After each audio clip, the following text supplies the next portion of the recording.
So, my dad and his friends reminded me why it's so important to be present now and not later. Hello, hello, welcome back to my channel. My name is Lauren if you've never seen my face before, and I am your resident intuitive baddie. And I'm here to talk to you about old people.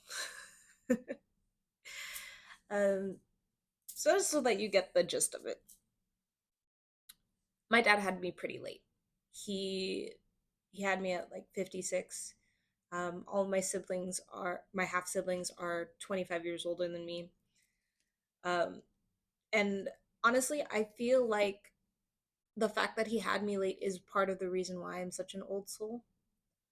And, but yeah, the something that comes with having an old dad. And for a little bit more context as well, he is a double amputee, not by any means of anything heroic, just from deteriorating health and just not taking care of himself. But that being said, in the state that he is in now, he doesn't go out much. And it's very rare, actually, when we have somebody visit him, which is also a really sad um, reality of getting old. And yeah, watching this interaction with my dad's friends coming over made me sad because they started the conversation, or they started the meeting. They started the interaction with my dad giving them a photo of one of their mutual friends that had passed and asking them to deliver it to his wife, or the deceased person's wife. And which already kind of gave it a sad tone. And then when they asked my dad what was new, he was just kind of like, nothing. And then that was kind of the end of it. It was mostly my mom and I actually interacting with his friends. And it just really got me thinking because I understand why. Um, I understand my dad's situation. It sucks. Yeah, it sucks to not feel like you have the abilities that you once had, and to feel so limited with almost literally half your body gone. um so I can totally understand why a question like what's new isn't really something that you have answers for or you want to answer for. But I mean, I'll probably get to this later in the video. Let me let me stay on track with my notes, which I wrote out. Yeah, that's right. Anyways, so when you get old, your body doesn't really let you make new memories. You don't not necessarily, uh, not everybody goes through what my dad is going through, where he has lost vital limbs. But just in general, the older you get, the slower you get. Even if you do take care of your body, there's gonna come to a point where your body slows down and it's just harder to get around, or it's uncomfortable to get around. Not saying that it's not possible, it definitely is possible. I have definitely met many older people in my lifetime where their it seems as though their body works as well as some younger people. But the fact of the matter is that it gets more difficult, and your body requires you to rest more and to stay put more.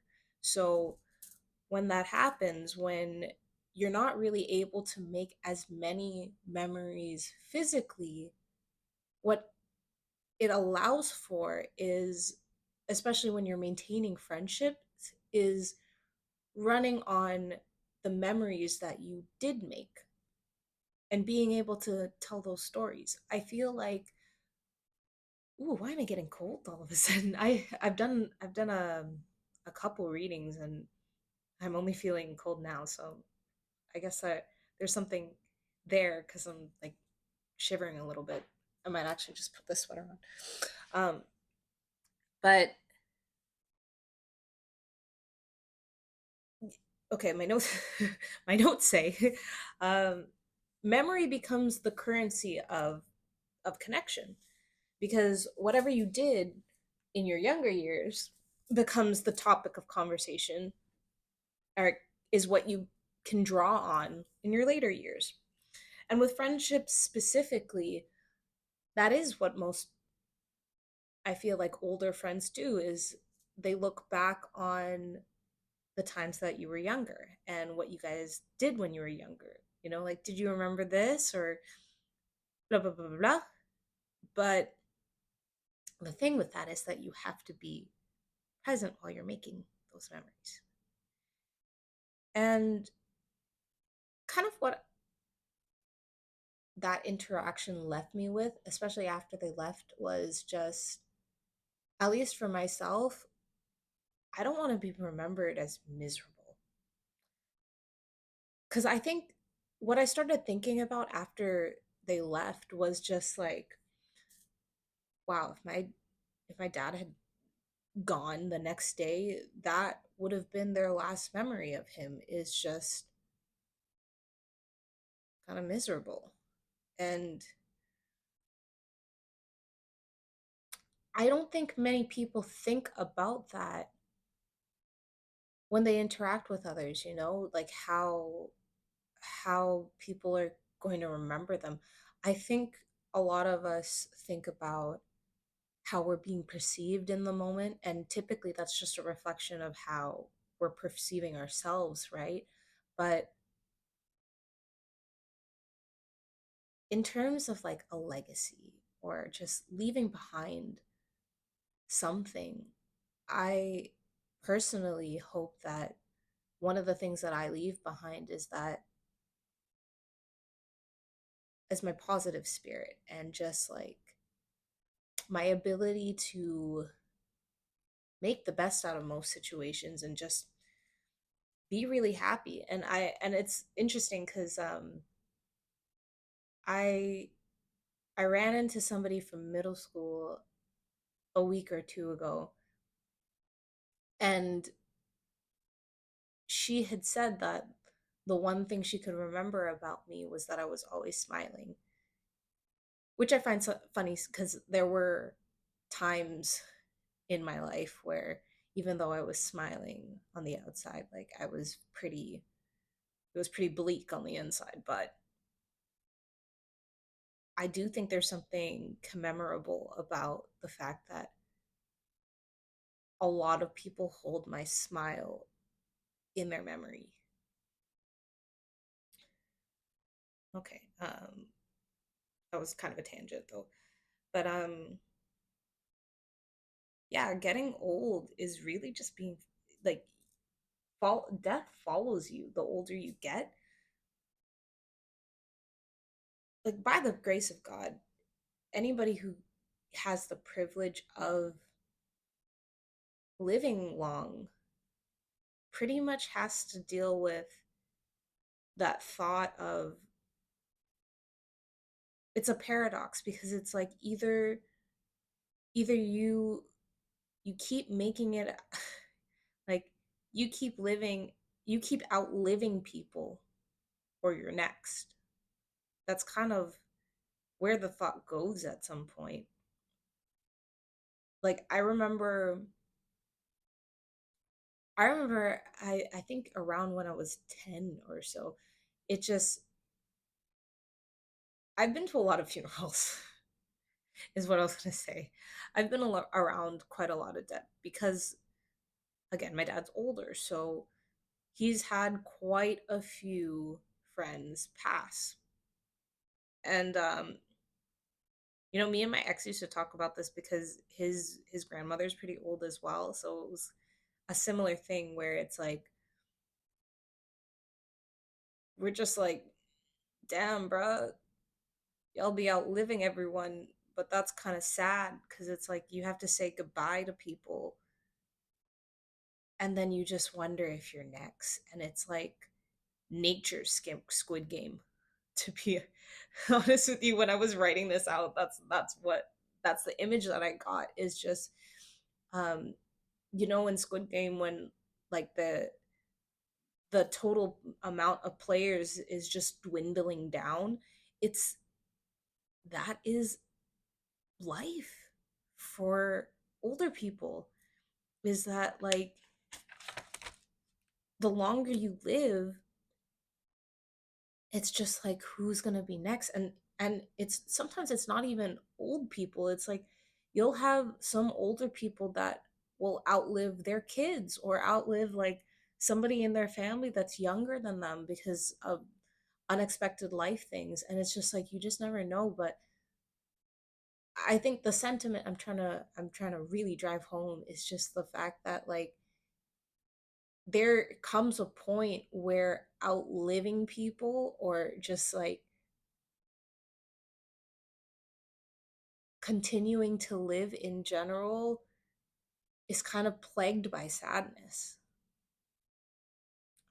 Um, Going back to the whole body limitation part, when you're young and you're able bodied, you can make a plan and then execute it the next day, right? Like you we take this type of freedom for granted so much because it does start to fade as you get older. Again, like this is regardless of if you're somebody who really takes care of your body. There will come a point where your body is going to start giving out. And I think my ex's grandmother is a really good example because she was really really healthy, and um when her body started breaking down, it was pretty sudden when it happened. It's just like all of a sudden she had sciatica and then it was hard for her to walk up and down the stairs, and it's like that's not something that most of us think about or plan for. But and it's because yeah, like most of us don't really notice until it gets to an extreme point where you're like, oh fuck, I actually can't just walk outside normally anymore. Or it's like certain things become harder for you. And then that's when then that's when most people have that regret of wishing that they like took care of their body more. And this is the thing, is that we treat time, a lot of us treat time like it's renewable or like it's infinite, and our bodies like it's always going to cooperate with us. And it kind of even brings me back to when you're a kid and you think you're invincible, and you think you'll you think you can just like do anything, right? But then I want to say 25. Actually, no, even in your 20s, there's a point in your 20s where you start to feel things more. And then I feel like specifically at 25 is when you're like, what the fuck is that feeling in my back? What do I got? Back pain. And then it just gets worse as you get older. It's like, I mean, luckily I haven't had this happen for myself yet, but all the people that I've known that have turned 30 or turned my age have been like, my knees. I'm very glad right now that that's not me. And maybe it's because I started doing yoga more, which I suggest for you too. please, please start taking care of your body. Uh, we're only halfway through this message, but that is one of the biggest things as well. Um, let's see, I already said that. Yeah, it's not going to be obvious until you notice the the window's been shrinking for years. Okay, so the next note is the middle gap. This video clearly is not for the old people. If you are older and you're watching this now, I'm so sorry that I wasn't alive and the internet wasn't as active and accessible, making things as accessible as it is right now. Um, so that I could tell you this back then. So sorry. This video is for people who are my age, 25 to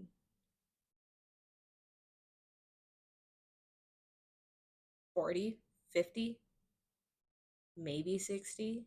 60 I feel like is where you start to like really slow down.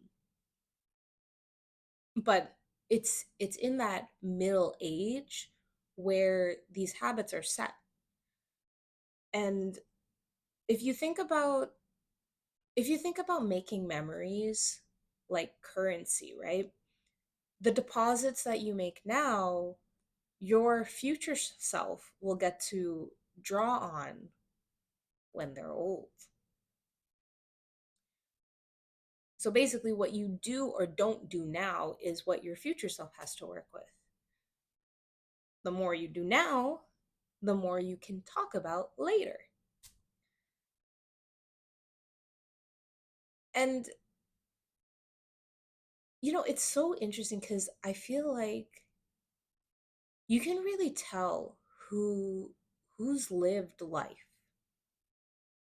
Like, as an older person, even as now, based on the stories that you can tell about your life, right?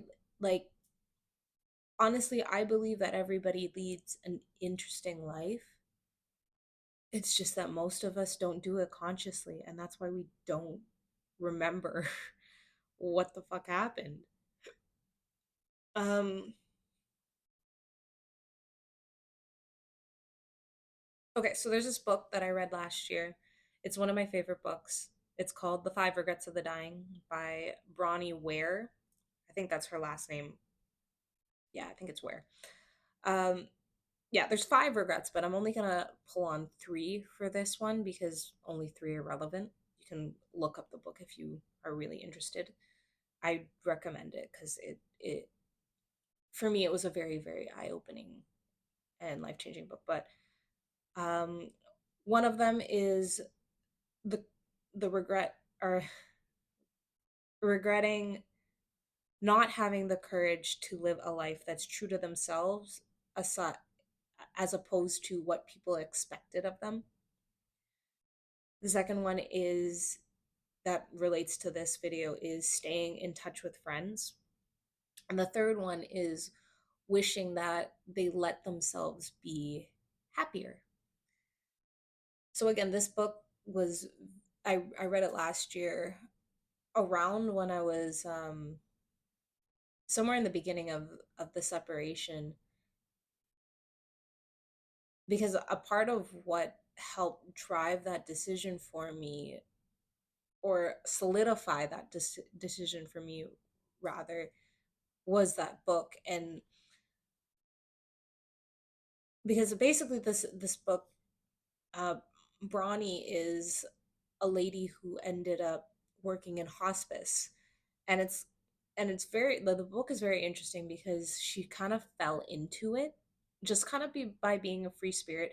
It's a very beautiful book as well, just because her story in general proves a lot about spirituality and like the metaphysical side of when you let go and allow things to happen for you, things will happen for you. And like a lot about energy. But basically, she collected all the stories, or a bunch of stories that she um she gathered while working in hospice. I think first she wrote an article, and then the article gained so much traction that she ended up turning it into a book, and she just kind of categorized the the different stories into these five categories. um And yeah, it's just a very beautiful book because there is so much that people really don't understand when it comes to life until they're at that point where it's ending. And I think that's why that book is so interesting, and why, as an article, it probably gained so much traction, because I don't think, like, I think most of us wouldn't want to live in regret. But it's so funny because as we're going through life and we let stupid fears kind of get in the way of making certain decisions for ourselves, it's not until we realize that the journey is almost over that we're like, oh fuck, I kind of want to go back and redo that. And like, so many people will say that like, if they could do it again, they do it differently. But at the end of the day, I don't think we really get that. I'm sure, like, I personally do believe in reincarnation, and that, um like, every single possibility exists at one point or another. But there's also this notion of the life that you're living now, you get to live once in the exact circumstances that it's in. You only get one time, or you only get to experience it one time. I mean, again, that would require me to understand the mechanics of reincarnation and all of that. But assuming, I I I have there's an assumption that you only get each lifetime one time. So it's like the way you experienced it in this lifetime is the only way you're gonna get to experience it for that lifetime. Okay, well, we're not gonna walk down this hall. We're not gonna jump down this hole too much, because um it's kind of a side tangent anyways. But reframing now, moving back to presence. Again, if you have to look at presence as being an investment in your future self's quality of life. Because when you get to that point where you're not as able to move, you're not as able to leave your home, maybe you're not able to move at all, maybe you're bedridden, at the end of the day, where what have you, when you're in that state, the way that you make new memories, in a sense, or the way that you continue to interact people, is by drawing on your past and drawing on the things that you did and the memories you have with other people. So the habits that you set now, when you're the friendships that you either maintain or you don't maintain, or the experiences you have or you don't have, sorry, experiences that you have or you defer, is all raw material for when you're older. So going back to those three regrets that I was pulling on: the courage to live a life true to yourselves and not what is expected of you. That's like following a career because your parents wanted you to go into it instead of doing what you want to do. Staying in touch with your old friends. I remember one of the stories that she talked about. um Specifically, it was like this lady who had wished she had stayed in touch with a friend, and then Bronny ended up going like full detective mode to find this person before she passed. And then I think she did. She found like two of the friends or whatever. And it was like one of those things where they had stopped talking over some petty dumb shit. And this is where I find that I'm so different from people, or that like I just get things, or like I guess the old soul in me kicks in, because like I see and understand these things now. And that's why I think sometimes I hold on to certain relationships much longer than I probably should be. But it's because I value those friend I had yeah, there was value in those relationships for me. And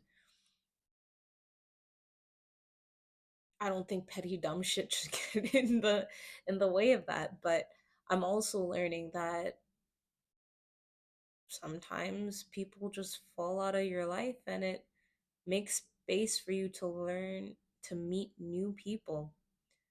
And I think that's one of the beauties of being in this age, is that I had this realization sometime last year as well, where it was like I have met many people in my 30 years of existence, but I will probably meet many more within the next 30. Oh, a message that's coming from another reader is coming to mind, with um, something about not having lacked my hardest yet, not having met the people that are going to make the most significant impacts on my life yet. Something like that. Um, yeah, it's a beautiful age. um, yeah, and then sorry, the third one, wishing to let themselves be happier. You know how many people out there know that there's something that either makes them happy or would make them happy, but are too afraid to embark on it? Yeah, you don't want to be one of those people that gets to the end of your life. And I mean, in general, with all of the regrets, if you feel like looking up the other two, um, yeah, you don't ever want to be you don't want to feel like, I wish I had done this. And I want to say for myself that for the most part, I can say that I've really tried. I've really done my best to do everything that I can, or that I've wanted to do, especially in this past year. Like in this past year, I did a lot of shifting, and I am so much happier. And it's kind of funny in this sense, because I feel like, especially if somebody's looking from the outside in, it doesn't, it might not seem that way, right? Especially if you're going by societal um, measures. But I'm happy because I have everything that I've ever wanted. I have given a fair shot to, or am giving a fair shot to, because there's certain things that are currently active. And I really feel like I don't have any regrets, especially like with the way that I specifically live life now and see life now, um, as always working for me. There really is nothing for me to regret. And I feel like this is a space that a lot of people never get to. Like I don't even think half of the people in the world get to this realization that I've had until they're basically dying. So basically, to close this out, I have gotten a glimpse of this being around many, many old people. Um, and yeah, it's not an abstract warning, it's really real. It's literally in the house with me. And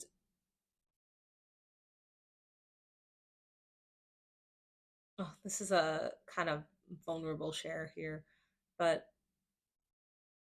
I really feel like, specifically for my dad, I feel like the way that I'm going to know that he's going is when he actually starts appreciating things. Because right now, I think he's so attached to his 3D physical world that he's not able to be grateful for anything in it.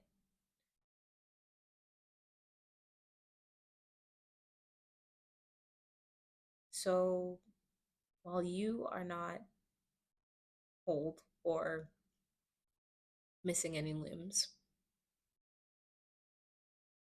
act now. Act now while your body works and while the people are here. Make those deposits, make those investments, make memories. I just realized about how, like, it's called a memory bank. That's why, because you want to be able to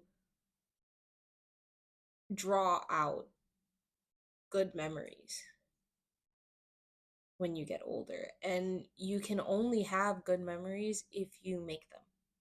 So be cautious now. I know it's hard sometimes because we get caught up in life, and especially we get so caught up in, like, all the shit going on around us too. But honestly, making good memories is so easy. It's so easy to find beauty in little small things. And again, it's just a habit. It's a habit that you develop and maintain. So I implore you to do so. Um, so usually this is where I plug my personal one-on-one work. If that's something you feel called to, down in the description, come find me. Not for everybody, only for those who really, really want to be on their highest timeline. I guess, well, I guess it does relate because I guess I was thinking the reason why I was just like, oh, this is where I usually plug this because I was like, how do I, how do I make this fit? I mean, it does fit because, like, if you walk your highest timeline, you can talk about that when you're older. So if that feels like something that calls to you, find me. And if not, I just want to thank you for being here and for listening. And especially when I get vulnerable too, I am very glad that anybody is willing to listen to me. So thank you. And until next time.